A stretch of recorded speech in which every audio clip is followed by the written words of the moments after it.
Welcome, Greek U Nation, to episode number 497 of the Fraternity Foodie Podcast. I'm your host, Mike Ayalon, CEO of Greek University. I'm a speaker and an author. Our fifth book just came out. It's called Perseverance and How to Be a Great Fraternity or Sorority Alumnus. So I want you to go and pick up that book on Amazon or Barnes & Noble today. We call these episodes the Fraternity Foodie Podcast because there is nothing like great food to bring college students together. Fun fact, it wasn't until much later in life did I learn how to truly cook and eat healthy at home. It's a big regret of mine because I think all of my friends in college would have really enjoyed me cooking for them. And I probably carried around lots of extra weight over the years and had high blood pressure because I was just not eating right, especially in college. Today, I thought it would be a great idea to talk about nutrition and health for all of our college student listeners. Our next guest is Dr. John Lewis. He is a past full-time associate professor in the Department of Psychiatry and Psychiatry and Behavioral Sciences at the University of Miami Miller School of Medicine. He's also the founder and president of Dr. Lewis Nutrition. He's a diplomat, a faculty member, and advisor of the Medical Wellness Association. He's also been the principal investigator of over 30 different studies on human health in his research career. During that time, he either directly raised or indirectly supported raising over $23 million in grants, gifts, and contracts for research studies and clinical trials and educational programs for medical students. In addition to all of his research, Dr. Lewis has been an invited national and international lecturer and guest speaker at conferences and as a guest on television shows. He's a well-known author with over 180 peer-reviewed publications in some of the world's leading scientific journals. He has also mentored many different students from undergraduates to post-doctoral trainees in not only how to conduct clinical research, but also to apply the principles of health promotion into daily practice. Welcome to the show, Dr. Lewis. Thank you, Michael, for having me. It's my pleasure to be here. Fantastic. It is great to have you on the show. I think there's so much that you can add to the conversation around nutrition, especially for college students. And speaking of college, you decided on UT Knoxville for your undergraduate and also your master's degrees. I know you were a big Canes football fan in Miami for decades. So I'm wondering, why was UT your choice? Knoxville's my hometown, and my dad grew up of the opinion that if you're born in, a city where you have a major university right next door, why would you go anywhere else unless you had the opportunity with scholarships or, you had your own money, and I didn't have either. So I was dependent on my parents to pay for my tuition and a place to live and food to eat and a car to drive and all those things. So I didn't really have any choice. UT was pretty much bestowed on me, if you will. So I didn't really have a choice. And it was back UT in the or 80s, bust. basically, back in the 80s, UT was not really, it wasn't really that competitive academically. I did very well in high school, but it wasn't like I was competing with people applying to Harvard or Stanford or anything like that. So I don't know how it is today. I have no clue, but it was definitely not very competitive back in the 80s. Yeah, I understand that completely. Listen, my dad gave me the same conversation. I mean, we didn't have a lot of money, and he said, "You're going to go in-state tuition because that's what we can afford." And that's kind of where Exactly. the conversation ended. And so I said, "All right, well, Exactly. we'll make the best of it, and we'll figure out where we go from here." And so, That's right. My only alternative would have been if I had gotten some sort of a scholarship to Vanderbilt. My mother's side of the family is from the Murfreesboro, Nashville area, so I possibly could have, gone to Vanderbilt had I gotten some sort of a scholarship to afford it. But I didn't even apply to Vanderbilt. I knew it was a waste of time, yeah, and Vanderbilt's so it's a great institution. I live in Franklin, Tennessee, and so certainly Vanderbilt is just an incredible institution and great for the state of Tennessee. But yeah, not cheap. So that kind of rules things out for a lot of families, not that's just right. you. Yeah, that all makes sense. Now, talk to us a little bit about some of your best research discoveries at the University of Miami Miller School of Medicine. Well, Michael, I think my best discovery is the polysaccharide research that my colleagues and I conducted in people with various things like Alzheimer's disease, multiple sclerosis, HIV, non-alcoholic fatty liver disease. But I think a lot of people today are, if you've not already had a family member affected by Alzheimer's or some other form of dementia, it's coming. I mean, unfortunately, it's now the sixth leading killer of Americans. I think there are now 6 to 6.5 million Americans with Alzheimer's, another 8.5 million with other forms of dementia. So even though it's not as prevalent as, say, diabetes or some form of heart disease or cancer, it's just a reality of life today. And I don't come across anybody today that either hasn't had a family member or a friend or someone, a colleague or somebody within their very almost immediate circle who's not been affected by this tragic disease. So we used a dietary supplement formula, a polysaccharide base with aloe vera and rice bran polysaccharides that are complex sugars. And I know that unfortunately we've been led to believe over the last few decades that anytime you hear the word sugar, that means bad, but that's actually a very ignorant, uninformed way of using that word. I'm, as an author, as a scientist, I'm very particular about the use of the language. So I would like all of our listeners to please be mindful of the fact that sugars are not, a sugar is not a sugar. It depends on its biochemical structure, and it also depends on its source. So high fructose corn syrup is a monosaccharide or a simple sugar that I think most people would agree, and I would too, that if you're eating high fructose corn syrup every day, that's not a good thing. That's setting yourself up for diabetes and heart disease and cancer. But if you're eating the polysaccharides from aloe vera and rice bran, these are very complex nutritional compounds that provide incredible benefit for human health. And so in our study in Alzheimer's, we showed after 12 months on this particular formula, just incredible results. In fact, at 9 and 12 months, we showed clinically and statistically significant improvements in cognitive function. These folks had moderate to severe Alzheimer's disease. Michael, there's nothing else in the literature like that finding. I don't care if you want to talk about some type of diet, another dietary supplement, exercise, hyperbaric oxygen, acupuncture, music therapy, red light therapy. There is literally nothing else like our discovery. And I'm not saying that, there can't be other things that could potentially work, but to date, nothing else has showed that. And I think it's just a really incredible testament to what these polysaccharides can do. And so that would, I mean, if you ask me my number one finding at this point, even though I'm no longer in academics full time, I'm no longer conducting clinical trials, but that's definitely been, as far as the scientific aspect of my career and my life, the highlight. Because again, there's nothing else. I mean, if you're diagnosed with Alzheimer's, from a conventional medical perspective, you've got 5 FDA approved drugs for dementia that may delay decline or progression of the disease for a few months or maybe even a year or two, but you just keep falling off the cliff. And there's nothing, I mean, gosh, forget having a treatment. Conventional medical science can't even come up with a consensus on what causes the disease. There's no generally accepted consensus about what causes it. There are all these theories out there, but people talk about amyloid beta and plaques and tangles. Well, guess what? There are a lot of people that end up within their brain and they never have Alzheimer's. So that's not a 100% conclusive theory. The ApoE4 gene, if you have the mutations of each of those genes from both sides, from your mother and your father, then you're definitely at greater risk of developing dementia. But even that's not a 100% guarantee. You could have the mutation on both sides, still doesn't mean you're definitely getting it. You are at greater risk, but that doesn't mean that you can't do anything about it. So it's a tragic disease.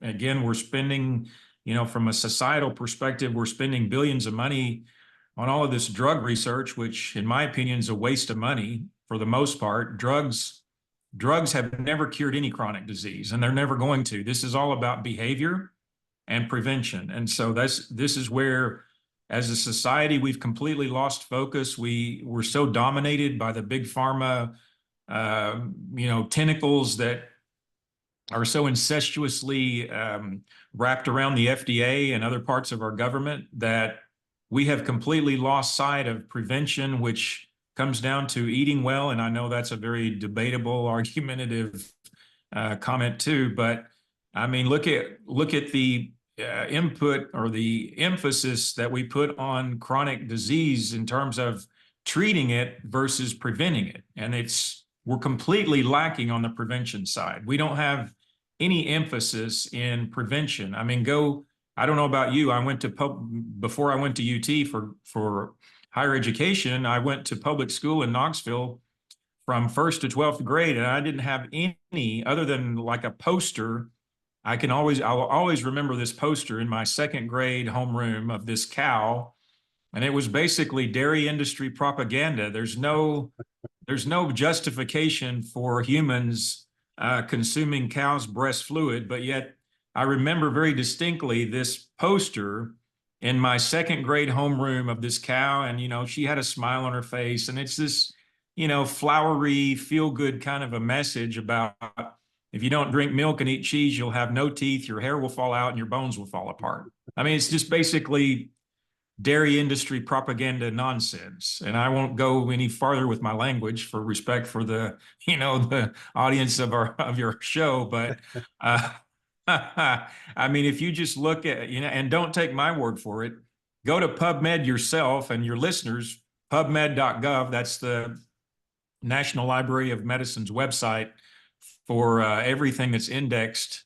in any scientific journal that works with PubMed, and just do your own search. Again, don't take my word for it, but look at all of the links of consuming cow's milk and cancer, heart disease, diabetes, depression, asthma, allergies, autism. I mean, it's a ridiculous amount.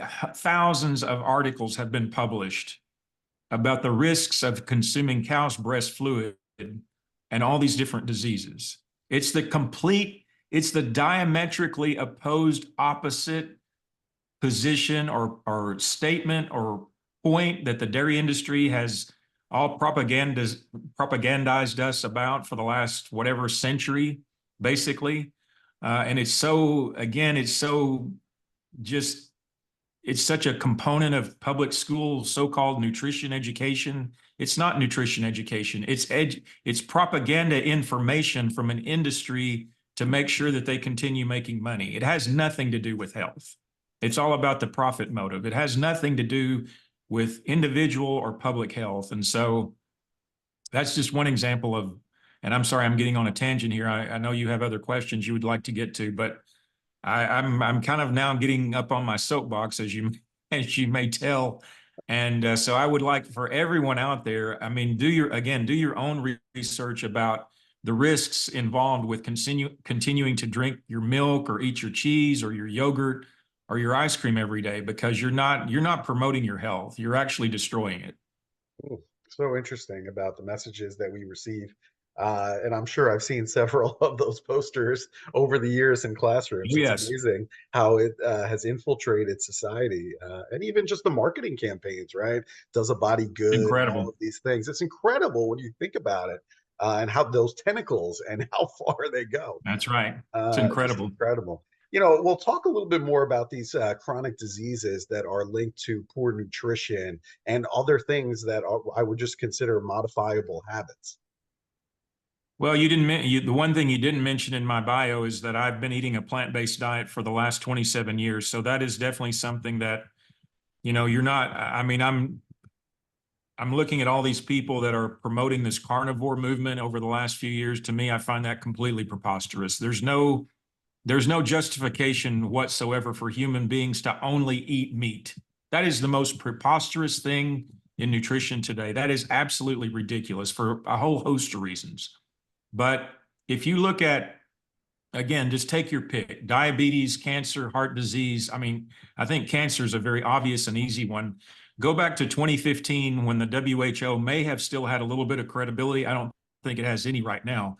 But back in 2015, the WHO had a position statement based on 800 studies at that time linking red and processed meats to different forms of cancer. And the evidence was overwhelmingly substantial to say that different forms of these meats were linked to mostly colorectal cancer. There were some other forms of cancer too, but they essentially labeled processed and red meat as either probably carcinogenic or likely carcinogenic. Now, why is that? Well, it's simply because everybody I know who eats meat is not eating raw meat. I mean, maybe if you're Lebanese and you're eating kofta, or you're one of these people like that, what's he called? The Liver King, this freak out there that's taking all these steroids. He claimed he was natural for a long time. Then he got busted. Now he had to stick his tail between his legs and admit that he'd been taking all these drugs to look the way he looks.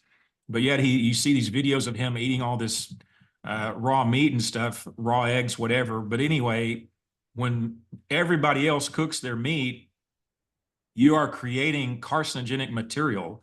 These heterocyclic amines, these polycyclic hydrocarbons, these things end up creating adducts in the DNA. What does that mean? Well, that means that your DNA starts to dysfunction essentially. And when your DNA becomes dysfunctional, as it replicates itself as you live your life, those adducts in the DNA basically cause your genes to go haywire.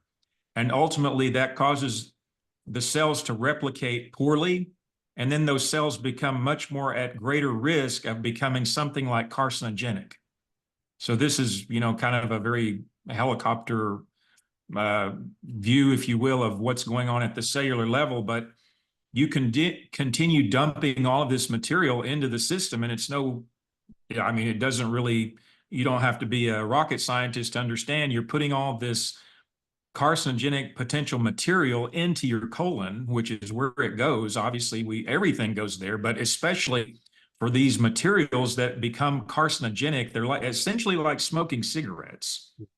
Their carcinogenic potential is so significant that it's like smoking cigarettes. And so this is the reason why, again, going back to that position stand statement in 2015, based on 800 studies at that time. So that's nearly a decade ago. We're now in 2024. That was 9 years ago. There were 800 papers. Imagine how many more have been published in the last almost decade. And in fact, there was just a big paper published not too long ago showing the link between eating more meat and even type 2 diabetes, which people, are always associating with eating too much processed sugar. And this study is actually showing something entirely different, and that is you eating too much meat and you're actually increasing your risk of type 2 diabetes. So again, don't take my word for it. PubMed is your go-to clearinghouse, your gold standard of scientific information. All that information is out there. You just have to go look for it. Now, am I telling you that every single study is perfect? No, but guess what? There's no, as you know, you're going through this process. There is no such thing as a perfect study. That also drives me nuts, especially when, somebody from the carnivore movement says, oh, wow, this is garbage because of the way this study was conducted. Well, guess what? There is no perfect study, but when you look at the summary, the summation, the comprehensive analysis of all this information, and the trends are going in the same direction, I mean, unless you're the biggest skeptic in the world and you can't recognize a trend going in a direction and you still want to have a dismissive or a skeptical or contrarian point of view, that's your right to do that. I mean, go for it if that's what you believe or that's what you evaluate in your own terms or context. But if you're going against all of this massive amount of information that's pointing in a direction, then I'm sorry, you're probably on the wrong boat. I mean, look at the blue zones, for example. I think the blue zones are a really interesting perspective. You have one in Loma Linda, California, which is mostly the Seventh-day Adventist people who are primarily vegetarian. You have Sardinia in Italy, or Greece, sorry. And then you have Okinawa, Japan. That's 3 of them. I forget where, there are 2 or 3 others. But one of the most similar things that all of these blue zone areas have in common is that these people are eating a predominantly plant-based diet. That goes completely against all of these. I mean, the paleo keto people are one level of this. These carnivore people, they're on a whole different level. I mean, they've said, no, humans don't eat meat. or I mean, don't eat plants of any kind. They only eat meat. I didn't, I mean, again, to me, that is just so silly. I mean, fiber, vitamin C, there are so many phytonutrients that plants provide us that help us not get cancer, not get heart disease, not get diabetes.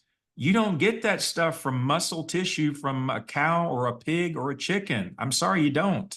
So where does it come from? If you're not getting it, even the polysaccharides that we've studied, if you're only eating carnivore and you think, well, Lewis's research on aloe vera and rice bran doesn't fit within my schema or my philosophy or view of life, well, hey, guess what? You're missing out on two of Mother Nature's most beneficial plants that provide incredible potential to help you stay healthy. And I don't know, to me, Michael, I just think, you know, sometimes marketing, I mean, I remember one of my favorite professors from graduate school, he said, so many times, you know, you have to really look at something critically. If it's a product that's being promoted, you have marketing, we can't do it in the screen very well, but you have marketing over your head and you have science, you know, like below your knee, basically. So, you know, that gulf in between the two is or can be pretty big. He was using Gatorade as an example. He was actually one of the original people that was involved in the research on the first formulation of Gatorade, not the garbage that's on the shelf today. And so he used that as an example to show the difference between marketing and science. And so I think that's true too. Like for whatever reason, some group of people got this carnivore movement started, and now it's, you know, caught on to some degree over social media. But I mean, I don't buy it. I'm sorry. There is way too much information out there about eating a predominantly plant-based diet. And again, just look at the Blue Zone people. They're not a research study. They are actually communities of people that have been living this way for hundreds, if not thousands of years. And they're the groups of people that have the most oldest lived, healthiest lived people on the planet. So how are you going to argue against that? I mean, even taking that into consideration with all these other studies that have been conducted either on cells and tissues, you know, clinical trials like what my colleagues and I have done, or even these large epidemiological studies. And then you put all of that information together, and then that's the answer that you can get. And there's another guy. Are you familiar with Walter Longo at the University of Southern California? Does that name ring a bell? No, not at all. So look up Longo's research. I mean, this guy's been doing anti-aging research for a long time. He started out mostly doing rodent and primate studies. Now he's shifted into humans a little bit. And what Longo has found out, he and his colleagues, they have found out that, you know, again, protein, which is going to go completely against the carnivore crowd, they have found that protein is actually the most important macronutrient. We're talking protein, fat, and carbohydrates, you know, the three primary macros, that if you actually switch protein from animal-based to plant-based, that's where you turn off all of this inflammatory, oxidative, carcinogenic promoting, cardiovascular disease promoting genes that you can actually extend longevity in different species.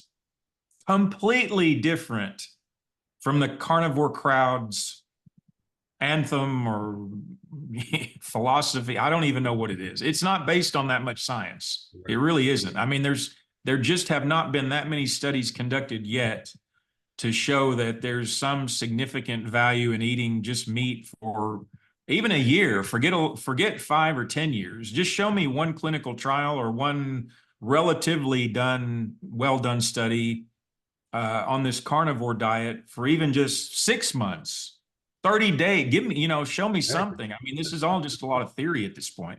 Yeah, really interesting. I do want to get to dietary supplements because I know that is a big part of what it is that you do today. You started Dr. Lewis Nutrition in 2021 to provide science-based, efficacious dietary supplements to improve the health and well-being of every person on the planet. What is wrong with all of the dietary supplements that are already available on the market that made you want to start this business?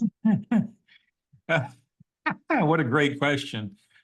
There are some other really good companies out there. I worked with a few of them while I was still in my academic career, companies like Standard Process, Biotics, Premier Research Labs, Life Extension. Mhm. So there are a lot of good companies out there. But what most companies do is they're creating products around marketing, not around science. And what I mean by that is they're basically taking ideas from other people and then they're coming up with their own brand or formulation or whatever the case may be. I've done it the complete opposite way. I spent all these years in the trenches with my colleagues conducting these studies on polysaccharides, and then I'm formulating products based on that research. So I've done it completely the opposite way. I could tell you, without naming more names that are, there are some bad companies out there. I'm not interested in getting into any kind of a shooting match with people like that. But my goal in founding Dr. Lewis Nutrition was just simply to bring my research to light because, as you know, in academics, as a scientist, it's very difficult to go through all those steps, if you will, of bringing something to light. It's just you're living in this very bureaucratic sort of, pressed down environment where everything just takes so many steps and you got to get all these administrators to approve this and approve that. And, that was part of the reason why I said, the heck with all this. I mean, besides getting burned out on begging, because that's essentially what you're doing, begging the government and foundations and even individuals in some cases for money to do research, which, by the way, is not a nice way to make a living. I just felt like in academics, I was going to be hindered without even being able to get more money to do research, which really was actually, that was the primary reason I left academics in the first place. But when I realized I was not going to get any more money to continue this line of research because I just couldn't get either NIH or Alzheimer's Association in the case of the Alzheimer's study, I could not get any of those talking heads to recognize what we had already accomplished with what little money we have, which, oh, by the way, was only due to the generosity of a family that had lost 4 family members to Alzheimer's disease. But I wanted to start this company because I felt like what I had was incredibly powerful, incredibly potentially beneficial to literally anybody that would listen to my message. And so that for me became my obsession, and it's still my obsession, and it's going to be my obsession till the last breath that I take, because I've been punched in the gut so many times, but yet I refuse to lose, and I'm going to see this through to some level of success. I don't know what that looks like yet, because I'm just, I'm in the trenches now of customer service and fulfilling orders and managing websites and managing social media channels and talking to folks like yourself, helping me to get this message out. So it's difficult to know, like, 5 years from now, what could this all look like? But that is, again, going to be my mission until my last breath, is spreading this message of health and wellness through something as simple yet sophisticated as these polysaccharides from aloe vera and rice bran. Yeah, well, I appreciate your dedication and your persistence because you're fighting, huge budgets for marketing and That's right. other people, other industries that are trying to That's push right. their products. So I know what you're Exactly. up against, and also, as somebody who submitted their IRB this morning and literally clicked submit before this interview, I understand the bureaucracy that's happening on college Yeah. campuses. Okay, Yes. I certainly understand it, and I'm seeing it firsthand right now. So I By do the way, want could I just interject one other little point about to. that Sure, yeah. for all your students who may listen to this? I didn't go. One thing I didn't mention earlier is I didn't go into higher education thinking I was going to become a researcher. It just kind of, as I was going through my training and getting degrees, it just kind of, actually just kind of fell into it. At that time in my life, I enjoyed the academic lifestyle. I enjoyed the flexibility and whatnot, and I really became somebody fascinated with discovery and trying to get answers to questions. But what I've told students repeatedly over the last few years, especially since leaving academics, is if you maybe are ahead of me in terms of you think today you want to become a researcher, man, you better be 100% committed to that, because it's not like working at a bank. With all due respect to the bankers, you show up at 9 o'clock and you leave at 4:30 or 5, and you go home to your wife and kids and have dinner and watch TV, and then you do nothing till the next day. Now, this is like 70, 80 hours a week of the most intense work you'll ever do in your life. It's not in the ivory tower where the university gives you a big salary and you sit around looking important, wearing your felt hat, and, and coming up with quotes that people are going to remember you by. No, this is the most dog eat dog environment of anything, corporations, politics, any other type of environment you can think of. So if you are considering research, man, you better be 100% committed to it, and you better be ready to work your butt off. Yeah, I think all of that is all true. So absolutely agreed. And it's been interesting going through this dissertation process to see some of that. I'm wondering in terms of these dietary supplements, how does somebody who's listening right now know which supplements they need? Because I imagine it looks different for every person. That's a great question as well. So obviously we have recommended dietary intakes or allowances for things like vitamins and minerals. There are other things like essential fatty acids that we also have these loose RDIs around. But, for the most part, Michael, I mean, anybody, for example, taking the polysaccharides, anybody can benefit from them, and you don't get them from the diet. I don't know about you. Here in Miami, we have aloe vera growing in our backyard, but I'm not out there every day snipping leaves and, sucking the gel down. I mean, I don't know anybody who eats aloe vera. In fact, most people, I think, when they hear aloe vera, they think of it for a sunburn, right? Right. You don't even think of, you don't even know what's in the gel. You just say, oh, I went out to the beach, I'm burned now. Let me, put some aloe vera on my skin. You don't even know what's in that gel. You just know that it works because humans have been using aloe vera for thousands of years. Mhm. But the polysaccharide content is so small. The gel is 99% water. You'll never get enough of that gel if you are sucking that gel down to even have any therapeutic or physiological benefit from the polysaccharide. So I say all of that to say that something like our product, which we call now Daily Brain Care, we've done that hard work for you. We've taken all of that material from the gel, concentrated it into a powder in a dose that you can actually get benefit from. So I would argue to you that compared to anything else Mother Nature provides us, I mean, there are great plants out there. Curcumin, for example, that's one of the most widely studied plants as well. It has amazing health promoting benefits. But if you're not getting these things from the diet, and we could also argue that certainly since industrialization in the late 1800s, and then going all the way up to the 1960s with the Green Revolution, where all of these fertilizers and herbicides and all that stuff started being put into the soil. Then later, in the 80s, you had all this genetic modification. Now today, we have all this radiation, all this other pollution.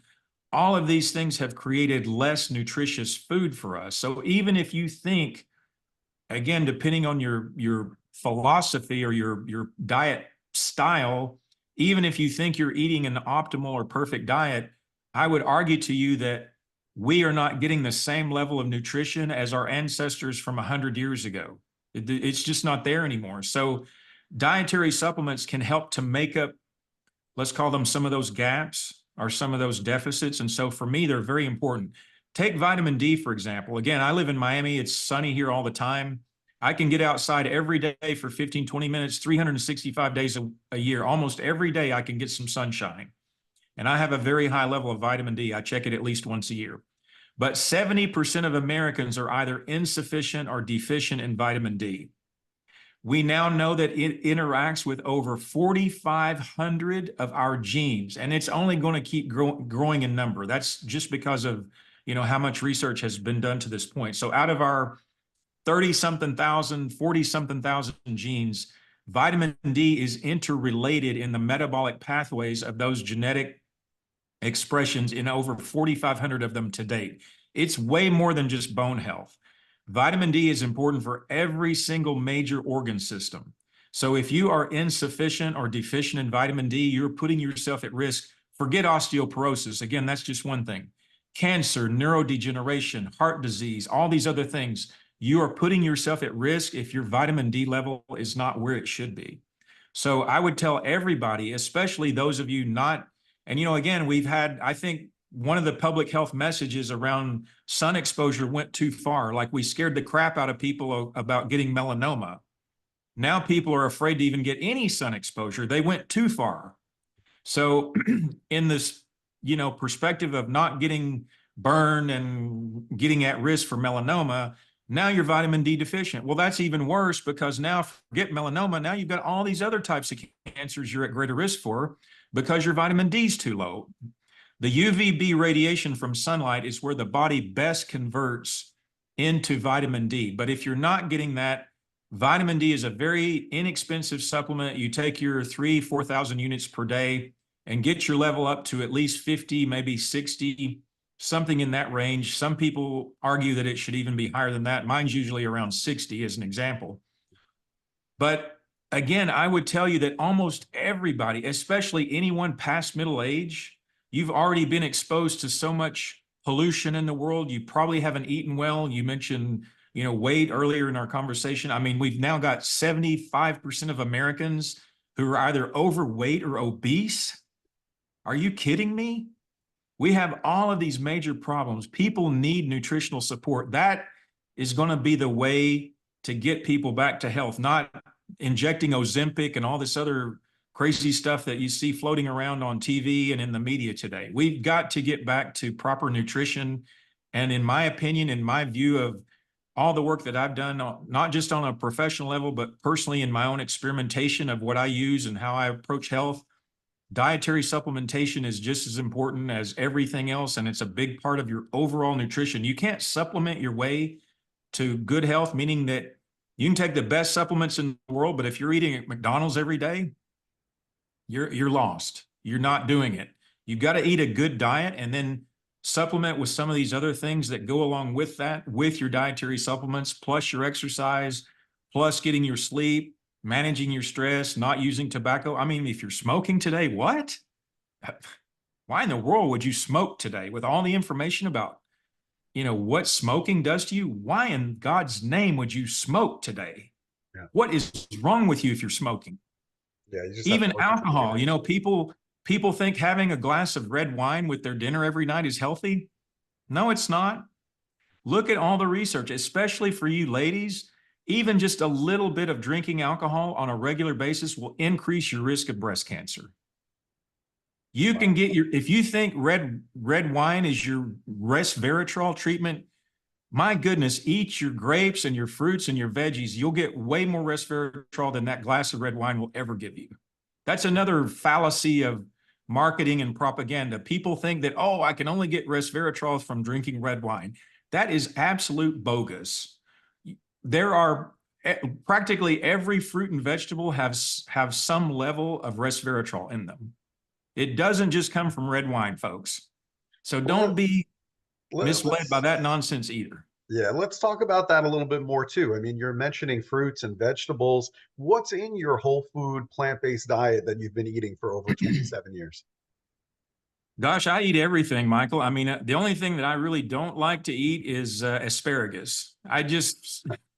Something about the smell of that asparagus just, yeah, it turns you off. I mean, I eat everything else. I mean, there's literally nothing else that I don't eat. I mean, whether it's, something, I mean, I try to eat, something green every day. So whether it's Brussels sprouts or broccoli or leafy, spinach, kale, romaine lettuce, chard, I mean, I'm eating something green every day.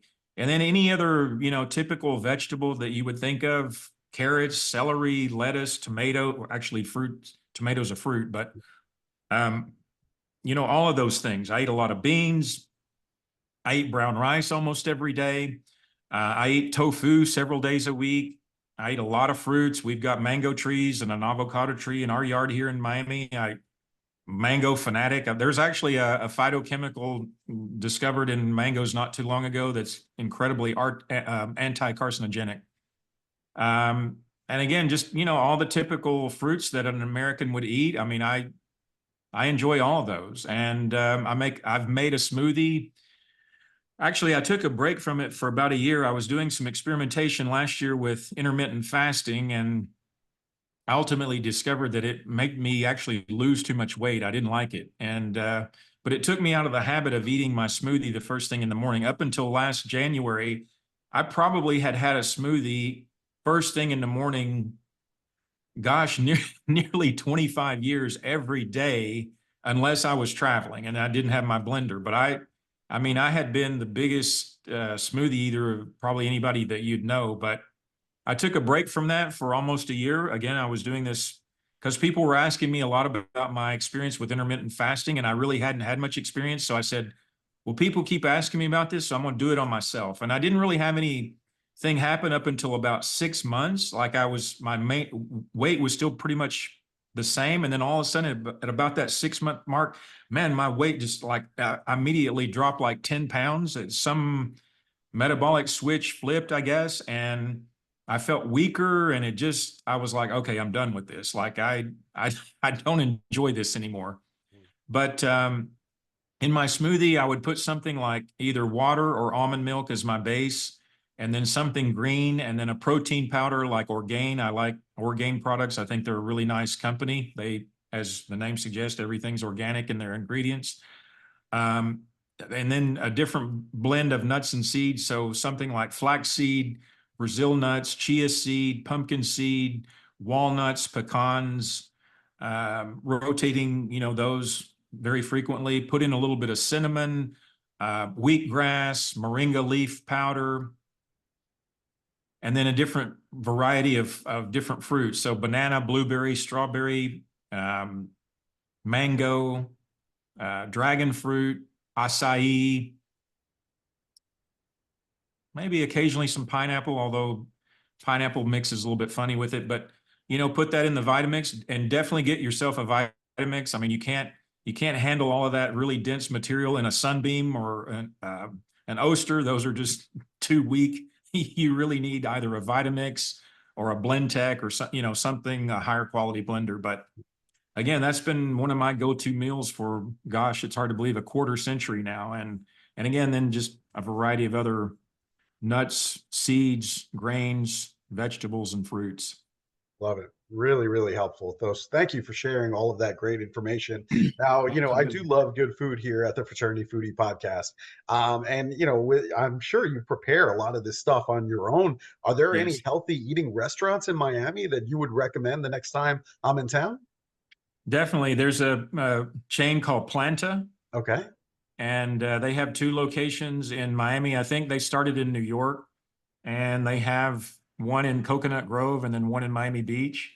In Mhm. fact, we were just at both of those not too long ago. But they're totally 100% vegan. So even though you may be, oh, well, wait a minute, how can this possibly be vegan? That kind of a thing. But it's 100% plant-based. We really enjoy the two Planta restaurants here in town. I think there's another one maybe in Fort Lauderdale, and I think they even opened one recently in Palm Beach not too long ago. Those would probably be my two favorites. I mean, there are other good. Bombay Darbar is an Indian restaurant, also in Coconut Grove. They have a lot of vegan options on the menu.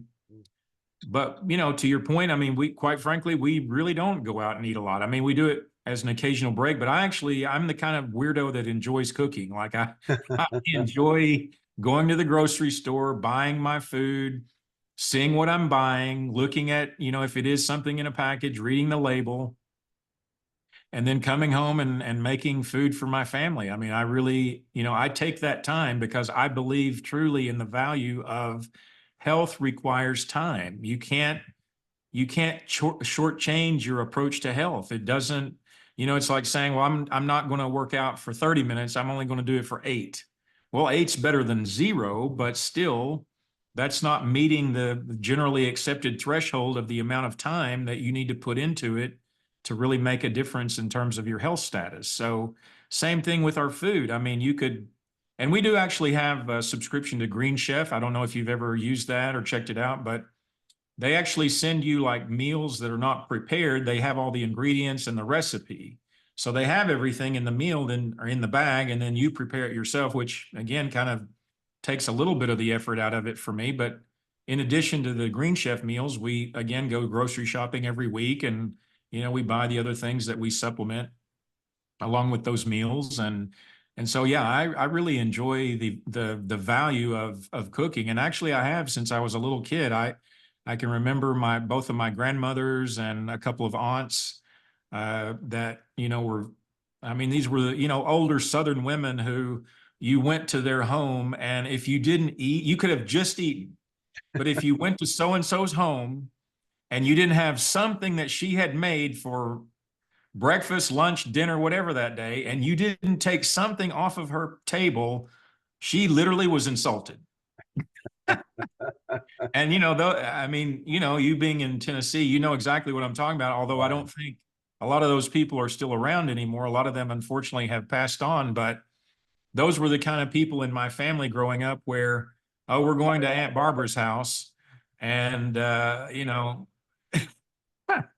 well, I Mom, know I those just think, people. no, it doesn't matter. You're going to have a piece of cake or pie or something. I don't care how stuffed you are. You're going to have to eat something. Yep, I know So those people. I just grew up with people from that generation who, they cooked their own food. They had their own gardens. And so I guess I have a bit of that legacy that I'm still, practicing in my own life every day. And actually, I think as I'm sure you would agree, a lot of people don't even know how to cook. I mean, a lot Yeah. of people, they wouldn't have a clue. They would Yeah, have a no lot of people clue. really don't know, and they're really missing out. Again, it's something that I developed later in life is to really be able to cook and look at all the ingredients and prepare something for the family that's healthy at home. But that wasn't a skill that I picked up until much, much later in life. And so I agree with you. Pick that up early, know what you're putting in your body, cook it That's yourself. right. And I think it would just really change your outlook on food by doing all of those things. Our That's society right. just makes it so easy for people to go out and get your McDonald's or what have you. But the truth is, it's not good for you, and you should know what Nope. you're putting in your body. That's good advice. Hmm. So I appreciate it. This has been really a great conversation and something for us to think about, I think, as we move forward. So thank you for sharing all of this great information with our audience. We appreciate it. Thank you for having me. And if I got a little emotional or excited on my soapbox, just realize that that's authentic. I mean, there's nothing contrived about who I am and what I'm doing. It's totally genuine. I mean, everything that I'm doing today is based on many, many years of hard work and being in the trenches. And so this is essentially taking my life's work to, as high of a level as I can take it. And if anybody has any questions or they want to contact me, they can go to my website, drlewis.nutrition.com, and they can find our email or phone number. I mean, I'm pretty easily reached if somebody has questions or they'd like to see more about what we're doing. Fantastic. And it's Dr. Lewis Nutrition. Go and check that out online. And Dr. Lewis, thank you for everything that you're doing. I know what you're up against. I mean, you're up against that, 300-pound gorilla and you're That's right. you're you're trying to fight it. That's And I right. appreciate that. I appreciate the persistence in trying to get the right product into the hands of people. So thank you for what you do. We appreciate that. Thank you. Yeah, and to Thank our you for having listeners, me. if you enjoyed this conversation with Dr. Lewis, I want you to like this and I want you to share this with other college students that also want to talk about health and nutrition. And we'll see you on the next episode of the Fraternity Foodie Podcast. Thanks for joining us. We'll see you next time.